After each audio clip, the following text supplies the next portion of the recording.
오래 기다리셨고 저희 입장에서도 굉장히 좀 오랜 세월이었습니다. 10여 년 정도 개관까지 걸린 것 같네요, 결국은.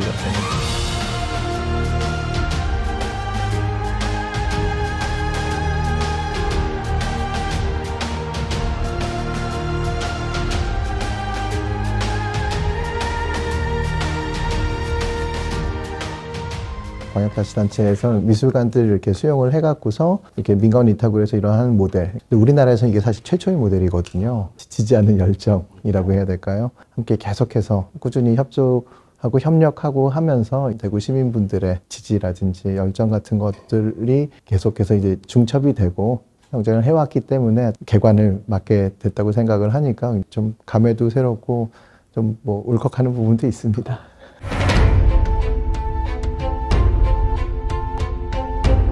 좀 새로운 그런 형태의 설치로 여러분을 뵙게 돼서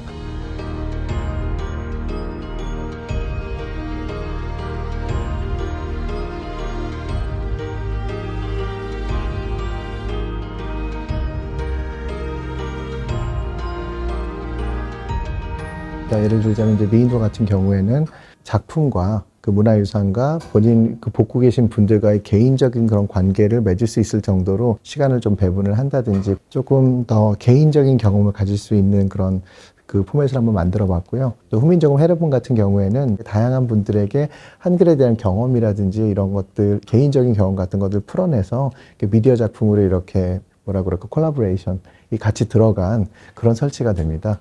아마 재미있게 보실 수 있을 것 같고요. 사실은 이번 전시회는 뭐 너무나 중요한 것들이 많이 나오기 때문에 뭐 우리들이 보통 고려 청자 그러면은 그냥 거의 자동적으로 떠올리는 교과서에서 많이 보셨던 이제 청자상가 문학문 매병 같은 경우라든지 또 18세기 백자라고 했을 때 뭐 가장 최고봉이라고 할 수밖에 없는 이제 백자, 좀 이름이 좀 길긴 한데 청하 철체 동체 초충 난국문병, 초충문병이라고 보통 부르는데 우리나라의 이제 고미술을 대표할 만한 유물들이 너무나 많이 나오기 때문에 자기의 픽을 하나씩 정도는 충분히 인생 픽을 가질 수 있으실 만한 그런 전시가 될 것 같습니다.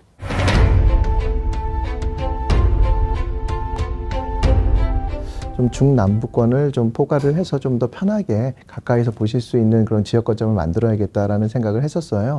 그 조건이라든지 혹은 이런 부분에서 가장 적극적이었던 부분도 있고요. 사실 대구라는 도시 자체가 우리 민족에 대한 사랑, 우리나라에 대한 사랑이 굉장히 좀 강한 그런 전통을 갖고 있는 곳이고 문화적인 이런 소양이라는 부분에 있어서도 그리고 기반이라는 부분에 있어서도 굉장히 많은 분들이 그런 그 문화적인 소양을 갖고 계신 부지런히 그 두 가지가 대구는 사실 뭐 근대뿐만이 아니라 그 이전에 아시다시피 유림이라고 불리던 곳 아니겠습니까? 지리유물, 그러니까 성화유물 쪽으로 보고 뭐 한적 이런 쪽으로 한정해서 본다 그러면 전국에서 가장 집적도가 높은 곳일 뿐만이 아니라 절반 이상이 여기 다 있거든요.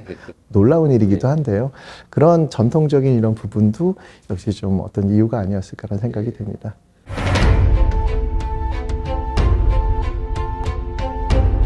전 세계에 있는 다른 이제 미술관 박물관들과의 교류, 뭐 예를 들어서 뉴욕의 메시라든지 뭐 루브르라든지 이런 교류들을 통해서 사실 아까 말씀드렸던 이제 이 대구 시민분들이 문화를 더 로컬에서 하실 수 있도록 좀 좋은 전시를 많이 가지고 와야겠다.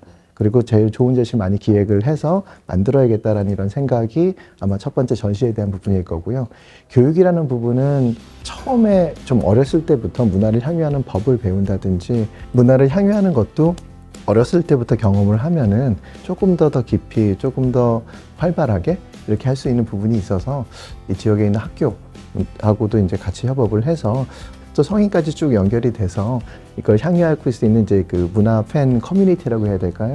이런 부분들을 좀 더 확장을 하는데 좀 역할을 좀 할 수 있지 않을까라고 생각을 해서 보수복원은 아까 말씀드렸다시피 저희가 정말 수천 년 동안 전통적으로 해왔던 그런 보관 방법만으로는 도저히 감당이 안 될 정도의 이제 기후의 변화가 있기 때문에 이 보수보건 팀이라든지 보존과학팀이라든지 이런 쪽을 좀 확장해 놓은 이유가 이런 부분에 있어서도 저희가 좀 허브 역할을 좀 할 수 있지 않을까. 잘 아시다시피 이제 간송미술관은 이제 뭐 반세기가 훌쩍 넘도록 그런 이제 보수보건이라든지 보존과학에 대한 이제 경험과 노하우가 많은 기관이기 때문에 이걸 좀 잘 활용을 해서 이거를 좀 차후에는 뭐 전시라든지 뭐 여러 가지의 형태의 그런 활용까지도 연결을 해서 좀 발전해 나갈 수 있지 않을까.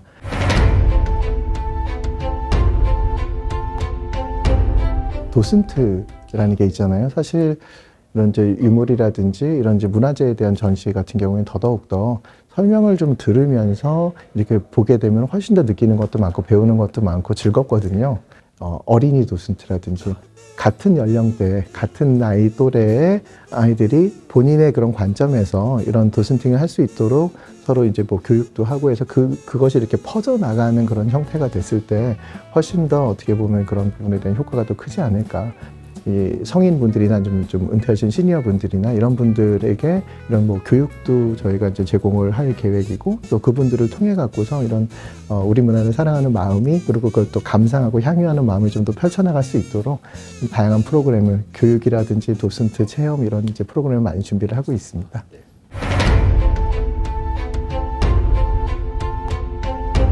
이제 문화보국이라는 그런 생각 이념, 무슨 실천 방향이라고 해야 될까요? 이게 문화로 나라의 정신을 지킨다, 나라의 정체성을 지킨다라는 얘기가 될 텐데 일제강점기라는 이제 나라를 뺏겼을 때 문화보국은 정말 중요했죠, 당연히. 왜냐하면은 뭐 간송의 스승이었던 위창과 간송은 정말 끝에 끝까지 우리가 반드시 광복을 맞이할 거라는 그런 이제 신념이 있으셨기 때문에 문화유산이라는 거는 사실 그게 만들어진 시대의 시대 정신과 역사나 문화 같은 걸 정말 오롯이 담고 있는 증거품 같은 거거든요.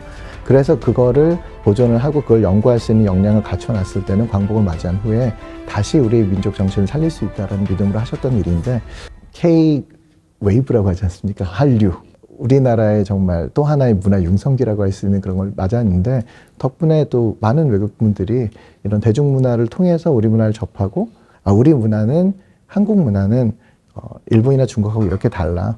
서양 문화랑 이렇게 다른데 그 근간이 되는 건 이런 거야 라고 알려줄 수 있는 것도 조금 더 편안하고 재미있는 방법으로 할 수 있으면 더욱더 좋겠죠.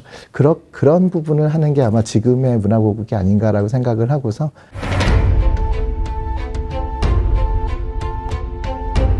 사실은 이제 여기 대구 간송미술관은 상설의 개념이 훨씬 더 강하거든요.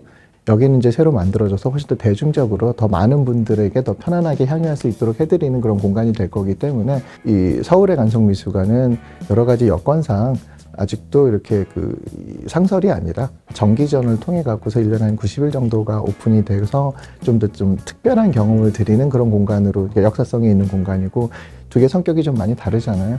양쪽의 성격을 좀 그래도 잘 살릴 수 있도록 협업을 해가지고 이 각자가 자기 역할을 충분히 잘 할 수 있도록 열심히 좀 매니징을 해보겠습니다.